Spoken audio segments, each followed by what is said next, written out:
पद्म पुराण अध्याय 1। लोमहर्षण जी श्री व्यास जी के परम बुद्धिमान शिष्य थे। एक बार उन्होंने अपने पुत्र उपस्रवा को कहा, पुत्र, तुम ऋषि मुनियों के आश्रम जाओ और वह जो भी धर्म के बारे में पूछे वह सब उन्हें बताओ। मैंने तुम्हें जो ज्ञान दिया है उसे तुम उन्हें विस्तार पूर्वक बताओ। मुझे यह सारा पुराणों का ज्ञान महर्षि वेद व्यास जी ने कहा है और वही सब मैंने तुम्हें बताया है, इसलिए अब तुम सारा ज्ञान उन महर्षियों को दो। पूर्व काल में उत्तम कुलों में उत्पन्न हुए कुछ महर्षियों ने भगवान से साक्षात प्रश्न किया। वह ऐसे पावन प्रदेश को जानना चाहते थे जहां वे यज्ञ हो सके। भगवान नारायण ने उनसे प्रश्न पूछने को बताया कि मुनिवरों, यह सामने जो चक्र है उसकी कहीं तुलना नहीं की जा सकती। वही दिव्य स्वरूप है और उसकी नाभि अत्यंत सुंदर है। वह सत्य की ओर जाने वाला चक्र है। इसकी गति अत्यंत सुंदर और कल्याणकारी है। अगर तुम लोग इसके पीछे पीछे नियम पूर्वक सावधान होकर जाओगे तो तुम्हें अपने लिए पावन प्रदेश की प्राप्ति होगी।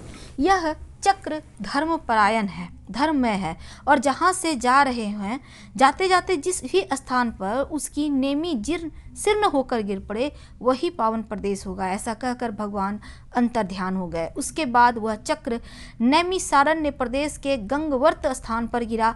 तब ऋषियों ने उस स्थान का नाम नैमिष रखा क्योंकि वह चक्र निमिषीर्ण होकर गिरा था। और फिर नैमिषारण्य में ऋषियों ने दीर्घकाल तक चलने वाले यज्ञों का प्रारंभ किया।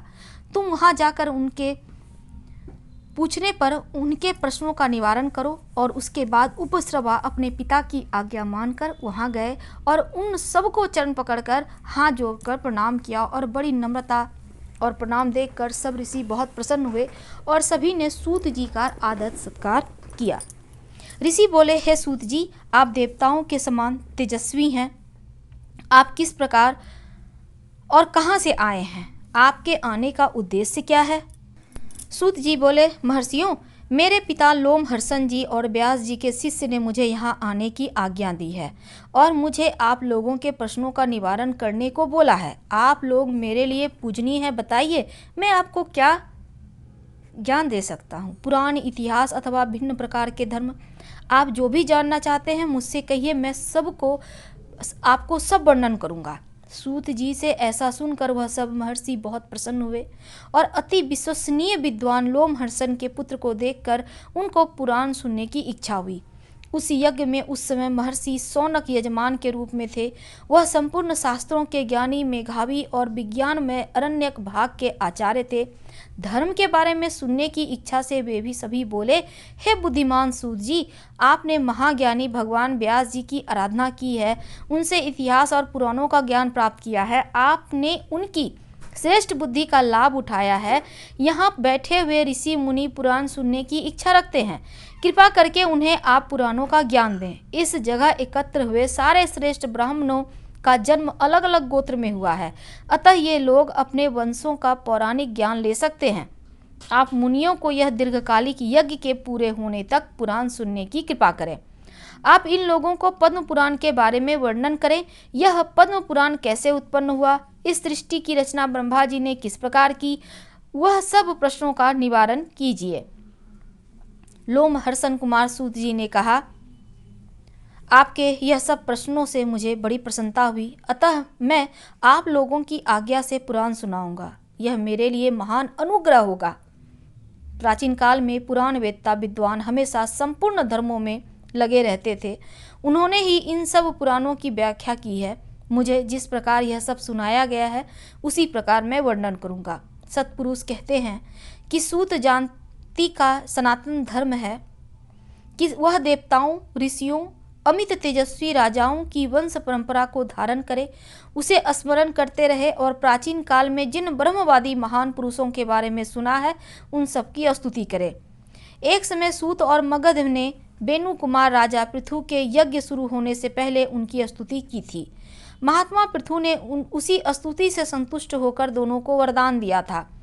उन्होंने सूत को सूत नाम का देश और मगध को मगध का राज्य प्रदान किया। क्षत्रिय और ब्राह्मण के वर्ग से जो जन्म लेता है उसे सूत कहते हैं। आप ब्राह्मण ऋषि मुनियों ने मुझे पुराण सुनाने की आज्ञा दी है, इसलिए मैं पद्म पुराण का कथा आरंभ करूंगा।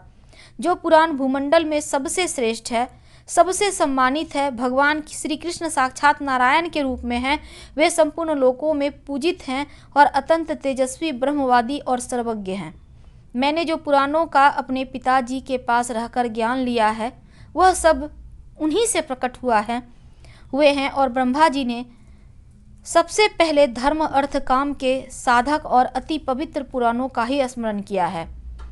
यह पुराणों में 100 करोड़ श्लोकों की रचना की गई है। इतने सारे श्लोकों को पढ़ना, उसका सेवन करना असंभव है। इसीलिए भगवान स्वयं प्रत्येक युग में व्यास रूप से अवतार लेते हैं और इन पुराणों को 18 भागों में बांट देते हैं। अब इसमें 4 लाख श्लोक हो गए हैं।